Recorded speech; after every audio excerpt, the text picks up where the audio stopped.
Welcome back to the channel, and today I will be showing you around my single species park that's full of Brachiosaurus. Now I can't think of a name. I really should think of a name, shouldn't I?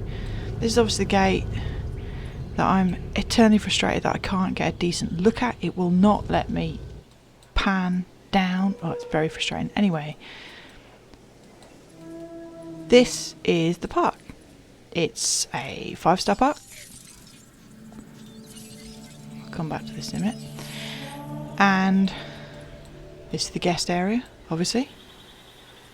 We've got 4 hotels. You can hear the Brachiosaurus in the background. 4 hotels and a number of guest amenities that you can't get away from. Right, let me do a bit of a drive with the Jeep. If I can fit down here. This is going to be interesting because I've not actually driven the Jeep around here before. We just plough through all these people. All the hotels running on the back. This is actually the second time I've designed the guest area for this particular park. I didn't like how it turned out last time, so I deleted it all. And when I say I deleted it all, there were still people in the park, so there were hundreds of people in the park, and I decided to delete everything, and there was just hordes of roaming guests, like The Walking Dead, just wandering around as I deleted paths from underneath them. As you can see, very busy thoroughfare. We're just ploughing through here. Various things. This is the gift shop. Various things in addition to the main 3 that you need, because to get it to 5 stars and to keep it at 5 stars, to get it to 5 stars and to keep it to 5 stars can be a bit of a struggle with these single species parks. When you want to maximise space for the dinosaurs, it's just highly frustrating. Getting as much as possible to 100% is my sort of obsessive requirement. Let's go into the park itself. Now I had to put the ranger vehicle, I had to put the ranger post in because obviously we're in the sandbox, so generally speaking you don't need it, but due to the amount of tour vehicles, whether they are gyrospheres or whether they are the actual truck tour, which is further down here, the Brachiosaurus panic every now and again.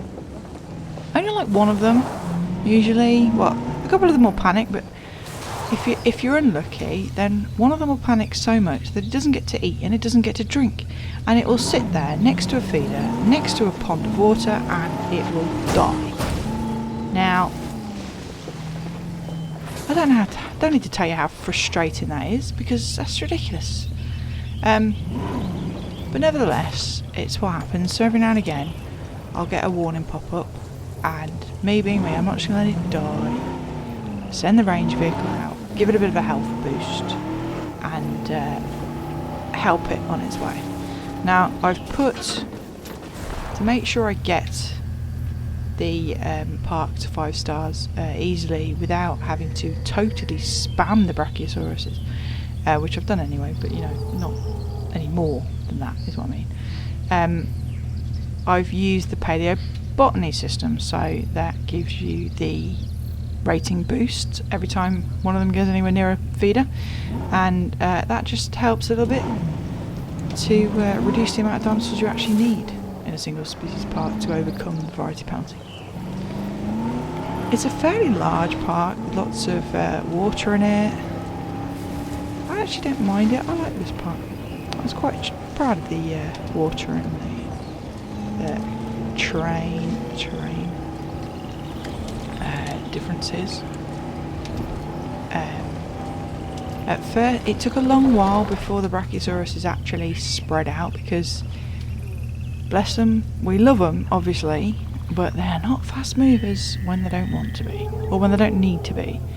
So as I was building the park, and I was putting as many in as I wanted, as I could, before I hit that 5 stars, they were just congregating around the hatcheries, and yeah, That's a bit annoying because you know you make this massive park, you make this massive area, you know, for the roaming gigantic dinosaurs that they are, and what do? They just sit in their little groups. Right, so this this island is right on the coast, so you've got this lovely view of the beach and the water, and then you just look to this side and you've got all of these redwood trees, because that makes sense. Yeah, so there are quite a few Brachiosaurus in the park. I can't remember how many there are. We shall have a look at that again in a minute. And I shall do a flying tour. There's Brachiosaurus.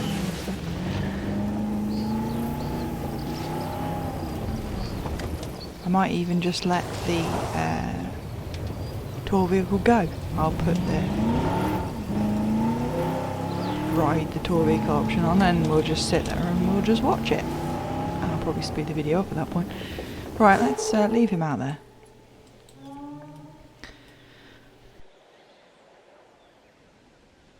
This is the park from the other side.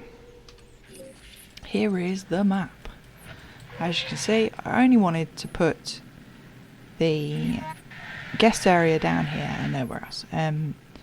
This is the extra bit I had to add on the side. It looked really pretty, you know, straight across, very neat, and then I had my first Brachiosaurus health issue to go and deal with, and I hadn't even got, at that point I was rearranging the guest area, like I said, and so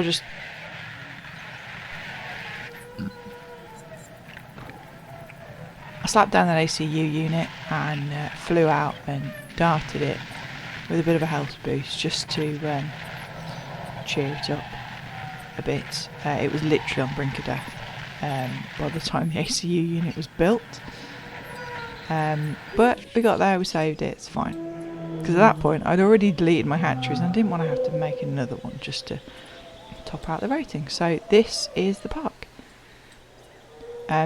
Like I said, greenhouse, paleobotany. You can actually delete this, technically speaking, if you're in Sandbox and you've got the proper things turned on. Infinite feeders are a thing, but I don't like the notification, it complains on top of the feeders, so I prefer to have the actual nice little greenhouse, which to be frank is one of the better looking buildings, as little sense as it makes.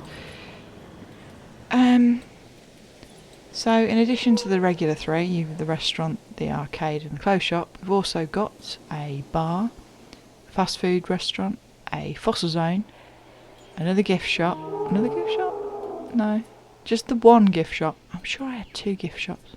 Anyway, one gift shop. Another fast food joint, because the further you spread your hotels, the more they need in different places.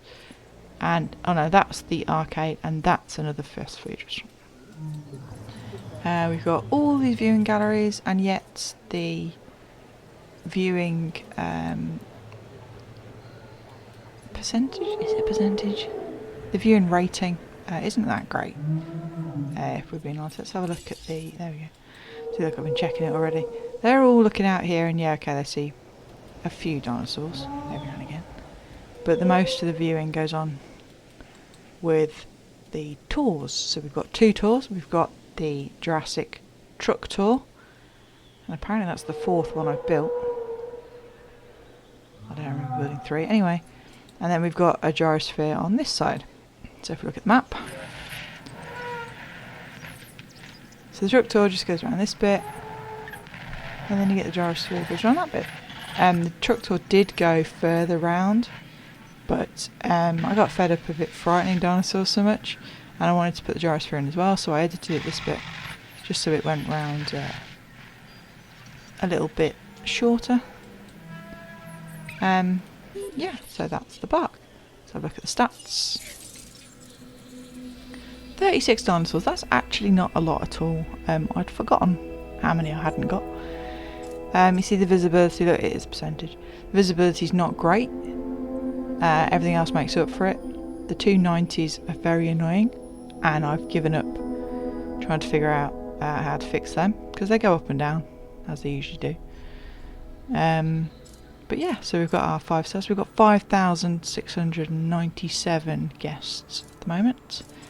The welfare penalty crops up every now and again. Like I said, every time they get a bit panicked or decide they can't be bothered to go and drink water that is everywhere, you get a bit of a welfare penalty. But we've overcompensated enough with the dinosaur target to negate that when it happens. Scenery bonus and a paleobotany bonus. Very helpful. Add a few rocks and a few trees and they go nuts, which is great. Right, so all different sorts of brachiosaurs in this particular exhibit with the different skins. I've actually maxed out their rating. All sorts of modifications that mean they shouldn't have even existed. The social group, they only actually want 2. Well, you've not got 2, have you, mate? But because this is sandbox, they don't actually care. It's all about getting that rating up. So 385 for a single Brachiosaurus. Obviously that changes depending on how close they are to a paleobotany feeder and how close they are to a rock or a tree. But we've topped that 5,000. Topped that 5,000 requirements quite easily. I do love it when I drink. Yeah, so that is the park. If you can think of any names, let me know. I do like alliteration, just in case you think of anything that starts with a B. But I'm quite happy with it. It's a good park, I think. I like it. So, you know, we shall now stick the ride on. And off we go.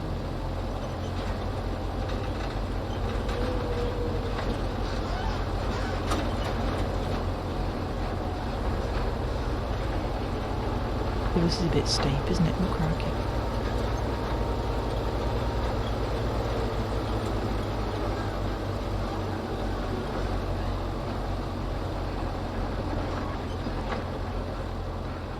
Botany feeder. This tour can encounter difficult terrain, and you must keep your seatbelt fastened until the ride is complete.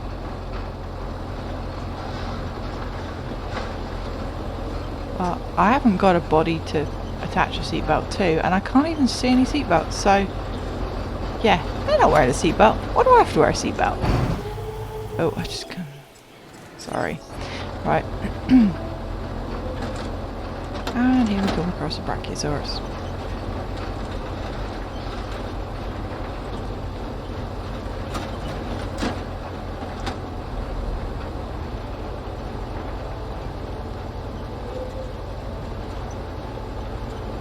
Brachiosaurus is one of the most well-known dinosaurs by virtue of her massive size.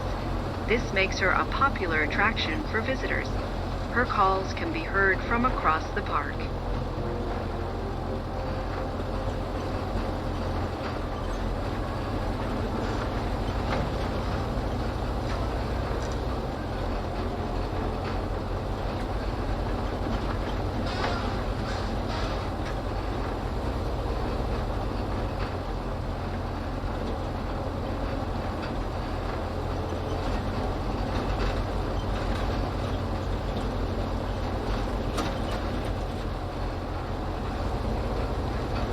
Ranger teams look after a dinosaur's health by providing specialized medical care and restocking feeders for a nutritionally balanced diet.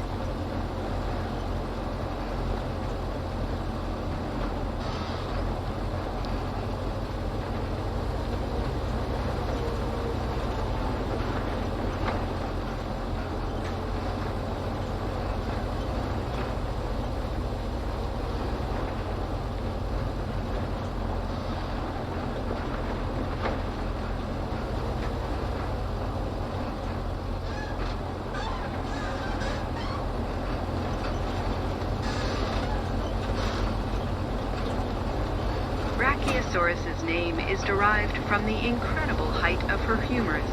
She is so famous there is an asteroid named after her.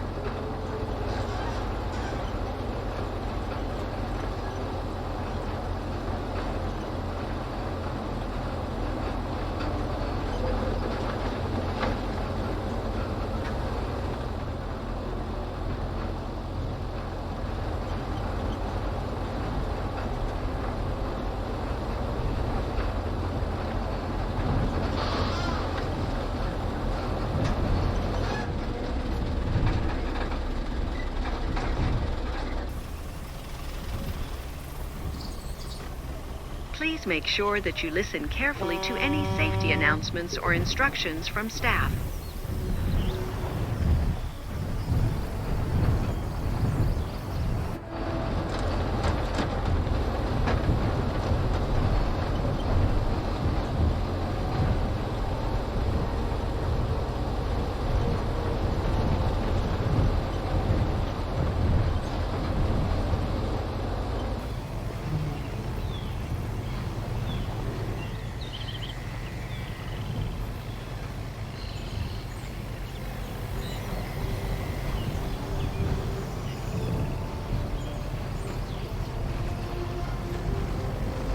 Please do not feed the dinosaurs.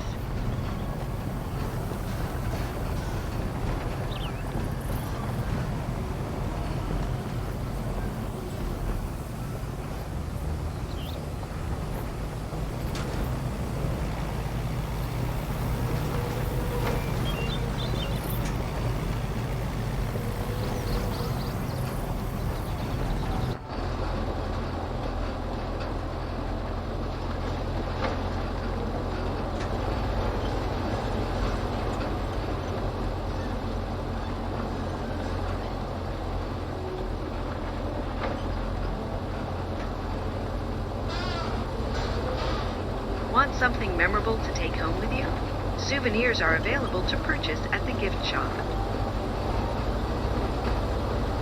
I wonder if she says that, even if there's not a gift shop. Interesting question.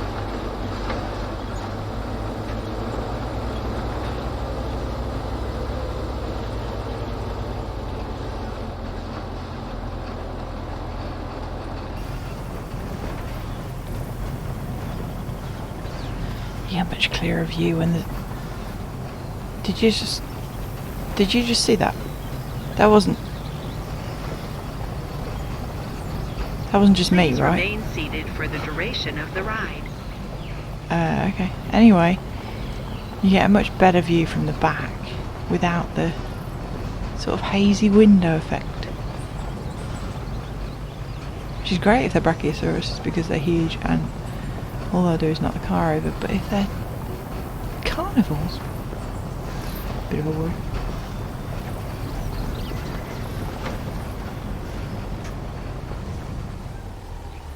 There we go, we're stuck.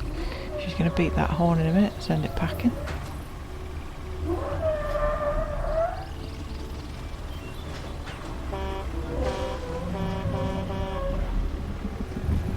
Bright lights can startle the dinosaurs, so please refrain from using any flash photography.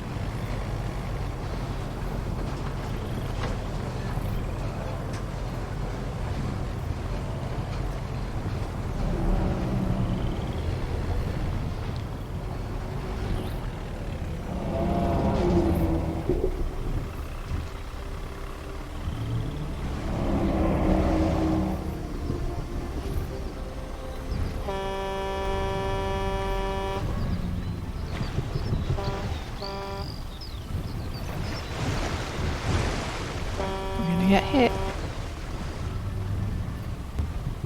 No.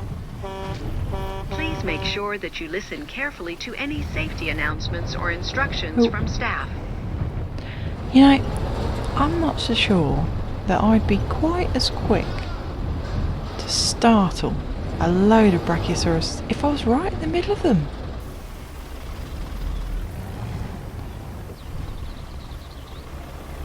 I love how these people in here are not looking up at, you know, the massive dinosaur. Just really concerned with its knees, you know, with its feet. Not so much with the rest of it.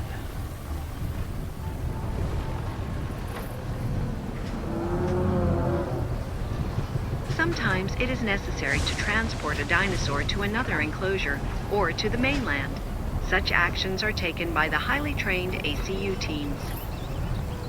Not on this island they're not, because I've not got one. Spoiler. And here we go, making our way back to the beginning of the tour. It wasn't too long.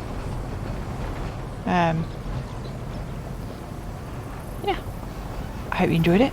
Don't forget to like and subscribe, and leave me a comment. See what we can name this park of Brachiosauruses, and also what the next one should be, the next in the single park series. And maybe I'll pick whatever you suggest. Alrighty then, it's been great. Don't forget, like and subscribe, as we always say, and I'll see you in the next one. Ta-ra.